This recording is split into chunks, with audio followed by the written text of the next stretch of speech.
Welcome back. This is my third table tennis lesson with Coach Junxiao Wang at PingPod in New York City. Just as a background, I've been playing table tennis for a little over 10 years. In the United States, I am a USATT rated around 1868. I've been taking lessons recently just to improve and try to get to another level. So I'm going to be doing some light commentary throughout the video, just to kind of explain some of the concepts that I learned. I think Junxiao does a great job explaining what to do with your body, and he definitely puts a good perspective into it. Alright, so here we're just starting off with a warm-up. So we're just doing forehands.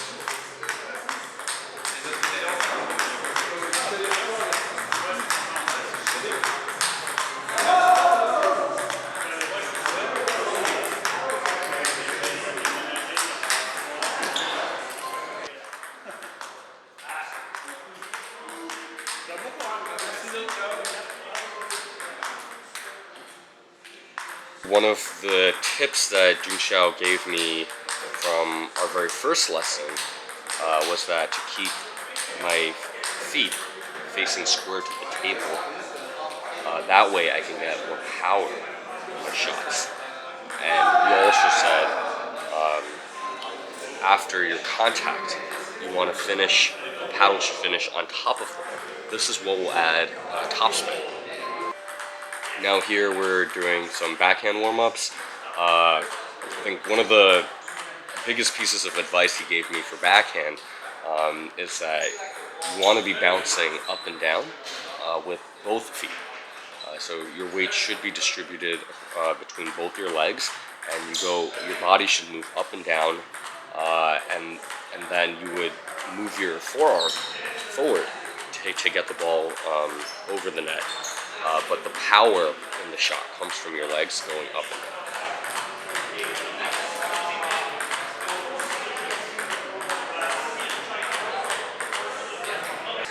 Here you can see he's actually explaining it to me in a way like if you're thinking about if you're doing like a bodyweight squat, you would squat down with both legs and then push off, and that's how you get the power to shoot the ball.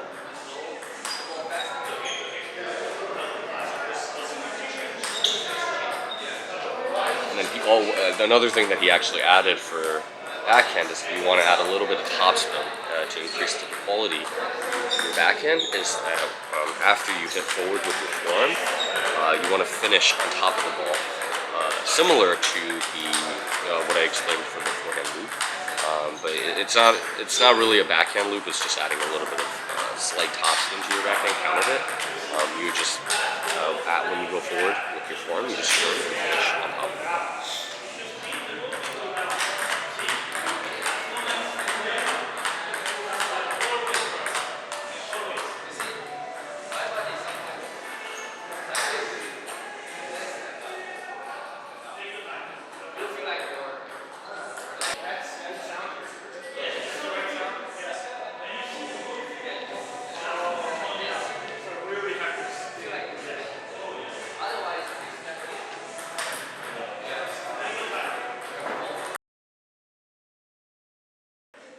So now I'm doing a backhand loop against underspin drill. So the concepts that I just mentioned from the backhand counter hit applies to this. And it actually helps if you can grasp the concept for the backhand counter hit first. Because all you're really doing when you're doing a backhand loop against underspin is to me, you're just exaggerating those motions. So if it's underspin, you would bend down lower, again with both legs, you squat down, and then you would come up faster. And that's because there's underspin that's coming to you on the ball. You want to be able to overcome the underspin. And then you would go, you would squat down lower, come up faster, and then you would again finish on top of the ball when you hit forward. I'd say the slight difference between the backhand loop against underspin versus the counter hit is that your racket would start. If you're a right-handed player, your racket should be open, and it'll the starting position for the shot will be around like your left waist, left hip area.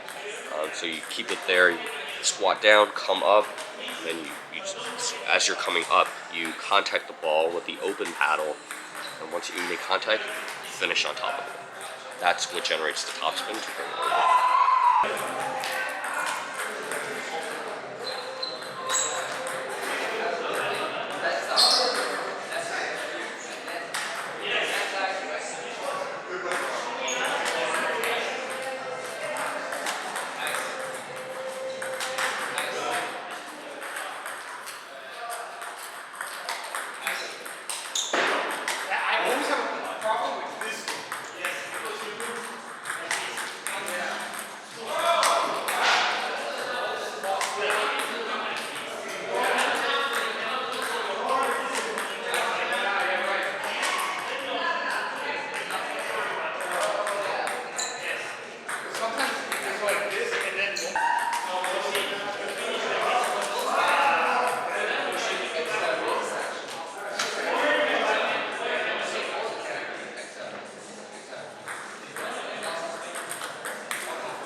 So now we switch tables because my booking was in 30-minute increments. But yeah, here I was working on the forehand flick shot on a short ball. It's really, I thought this was going to be very difficult because I never actually learned how to do a forehand flip properly when I was younger. But after Junxiao explained it, it seemed very straightforward. This shot seems to be mostly your forearm.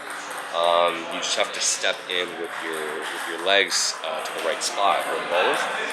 He said to come under the ball, so like you're going to push it, like you're doing a forehand push.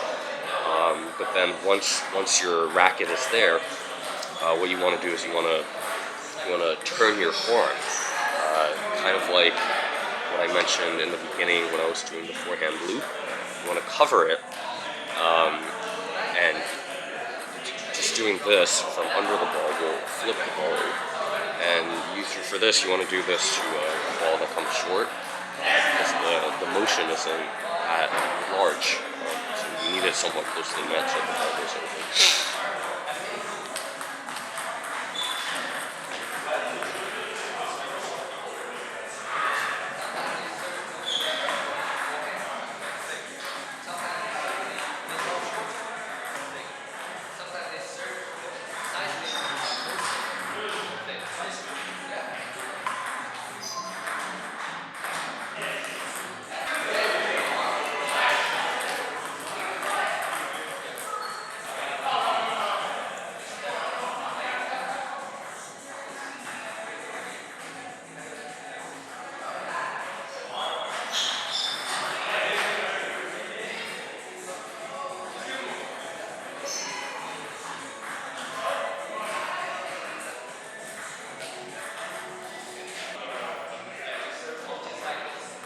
And here's me feeding a few multi-balls to him, and he's showing me how he does the forehand flick.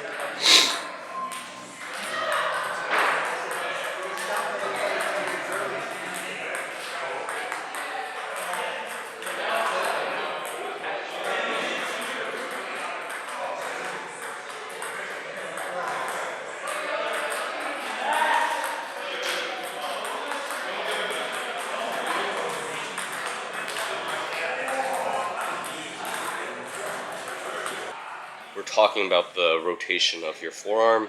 I think I was asking him about why I feel it in my shoulders. He just basically told me I shouldn't feel it in my shoulders, and that I need to keep my shoulders relaxed. Some people might have this issue where as you're playing longer and longer, your shoulders start to tense up. But I think that's just something you need to remind yourself as you're playing, like, hey, relax your shoulders, pinch your shoulder blades down.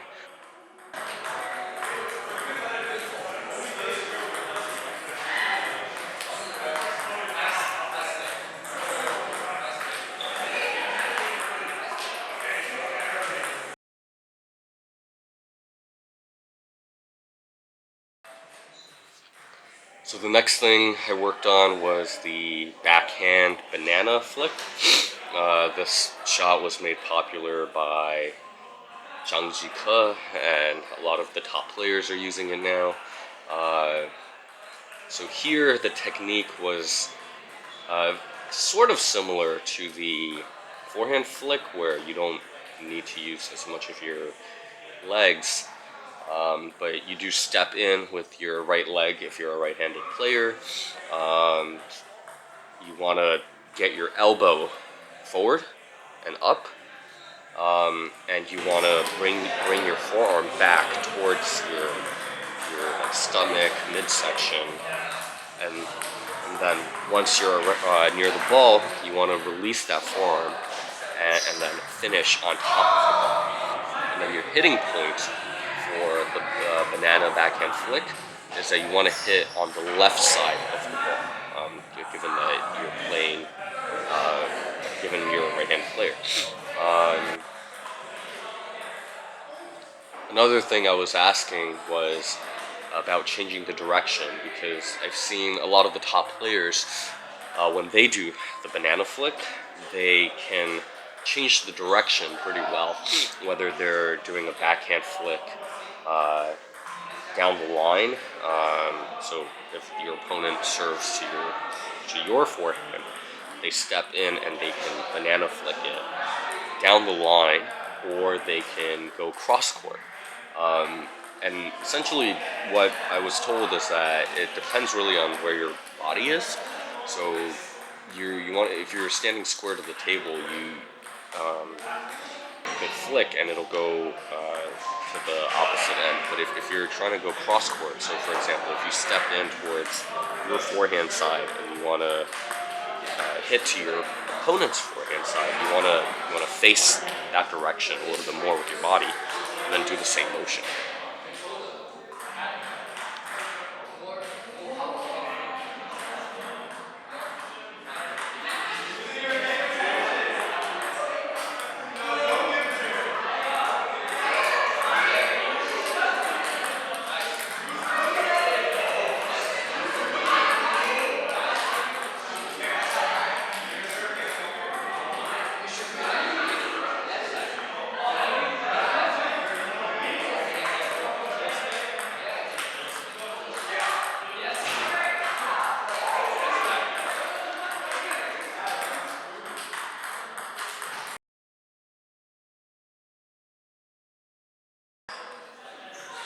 And lastly, we finished the lesson with a few game tactics and strategy.